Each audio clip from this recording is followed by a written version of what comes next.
नमस्ते। पाकिस्तान में ऐसे मुल्लाओं की कमी नहीं है जो हर वक्त भारत के खिलाफ जहर उगलते रहते हैं। इन मुल्लाओं की इसी बकलोली से उनकी दुकान चलती है। पाकिस्तान में एक बार फिर एक मुल्ला आतंकी को हुरों की खोज में भेजा गया है। इस बार अज्ञात लोगों ने जैश ए मोहम्मद के मुसलमान आतंकवादी तारिक रहीम उल्लाह का हुर मिलन कर दिया। बताया जा रहा है कि उसका खात्मा उस वक्त हुआ जब वह भारत विरोधी एक रैली में हिस्सा लेने के लिए जा रहा था, लेकिन इससे पहले कि वो हिस्सा ले पाता, अज्ञात हमलावरों ने उसका हमेशा के लिए किस्सा खत्म कर दिया। मुल्ला तारिक को कराची में कुछ अज्ञात हमलावरों ने गोली मारकर ढेर कर दिया। तारिक पाकिस्तान का एक मशहूर मुल्ला था जिसे सुनने के लिए हजारों टोपीबाज भीड़ के साथ उमड़ते थे। मुल्ला तारिक पर अचानक गोलियां चली और वह मौके पर ही हुरों की तलाश में निकल गया। तारिक जिस सभा में शामिल होने के लिए जा रहा था वह कराची के औरंगी टाउन में हो रही थी। पुलिस ने दावा किया है कि यह मामला टारगेट किलिंग का है और पाकिस्तान के एक दुश्मन देश ने मुल्ला का काम तमाम किया है, जिसकी जांच की जा रही है। हैरत की बात यह है कि मुल्ला के गेम ओवर करने वाले अज्ञात हमलावर अभी भी पुलिस की गिरफ्त से दूर हैं। पाकिस्तान की सुरक्षा एजेंसियां हमलावरों को पकड़ने के लिए सघन तलाशी अभियान चला रही है। वहीं इस मुसलमान आतंकी मुल्ला के हुर मिलन पर पाकिस्तान का मीडिया खामोश है। मदरसा मुल्क में एक के बाद एक भारत विरोधी आतंकियों की हत्याएं हो रही है। बीते 15 दिनों में पाकिस्तान में छुपे 3 खूंखार आतंकी रहस्यमय ढंग से ठोके जा चुके हैं और अब तक 2 दर्जन से अधिक आतंकी हुरों की खोज में जा चुके हैं, जबकि कई आतंकियों का अपहरण भी किया गया है, जिनमें से एक की बॉडी पिछले दिनों ही लावारिस हालत में प्राप्त हुई थी। बाकी आतंकी अभी भी लापता हैं। पिछले हफ्ते ही लश्कर तैयबा के आतंकी अकरम खान उर्फ अकरम गाजी को खैबर पख्तूनख्वा के बाजौर में ढेर किया गया था। अकरम की मौत को आईएसआई के साथ ही लश्कर सरगना हाफिज सईद के लिए भी बड़ा झटका बताया जा रहा है। गाजी लश्कर के लिए भारत के खिलाफ सबसे महत्वपूर्ण आतंकवादी था। अकरम गाजी भारत के खिलाफ घाटी के युवाओं को भड़काने में एक्सपर्ट माना जाता था। वह अक्सर भारत के खिलाफ जहर उगलता रहता था। खास बात यह है कि अभी तक अज्ञात हमलावरों के टारगेट पर लश्कर के आतंकी टॉप पर रहे हैं और उन्होंने सबसे ज्यादा नुकसान हाफिज के संगठन को ही पहुंचाया है। लेकिन मुल्ला तारिक की हत्या से साफ है कि अब जैश के आतंकी भी ढेर हो रहे हैं और मौका मिलने पर उन्हें भी ठोका जा रहा है। मुल्ला तारिक की मौत जैश ए मोहम्मद संगठन के लिए एक गहरा आघात है। यह मुल्ला अपने भाषणों में जहर घोलकर उन्मादी मुल्ला भीड़ को आतंकी विचारधारा के लिए प्रेरित करता था।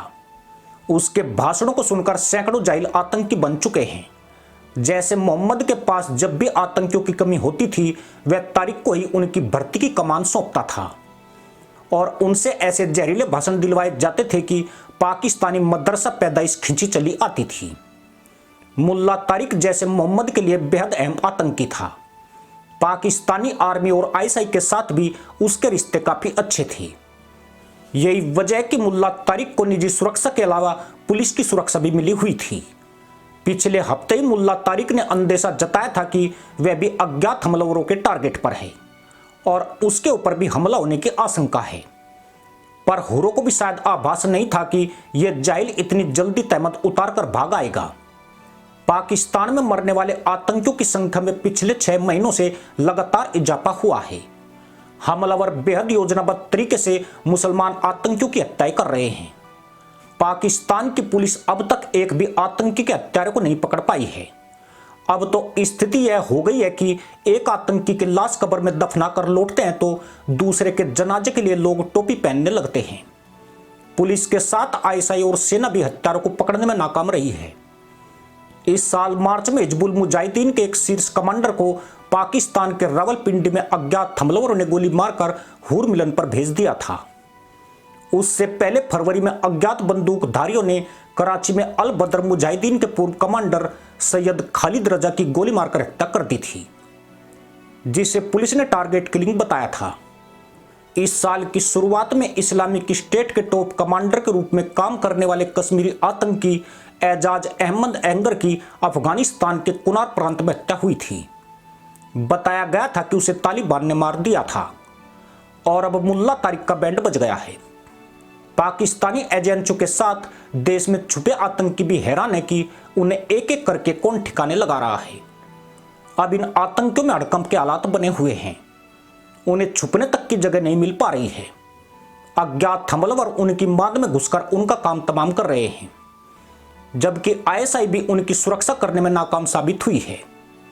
मजे की बात यह है कि पिछले कई महीनों से बहुत सारे आतंकियों ने भारत के खिलाफ बोलना तक बंद कर दिया है। जो बोल रहे हैं उन्हें अज्ञात बंदूकधारी खामोश करने में लगे हैं। हैरानी की बात यही है कि किसी भी संगठन ने इन हत्याओं की जिम्मेदारी नहीं ली है। हालांकि इन घटनाओं के लिए पाकिस्तान ने खुले तौर पर भारतीय खुफिया एजेंसियों पर उसकी सीमाओं के भीतर अपहरण और हत्याओं का आरोप लगाया है। पाकिस्तान का दावा है कि इन हत्याओं को भारतीय एजेंसियां अंजाम दे रही हैं। हालांकि भारत ने स्पष्ट रूप से बिना सबूत वाले इन दावों को खारिज किया है।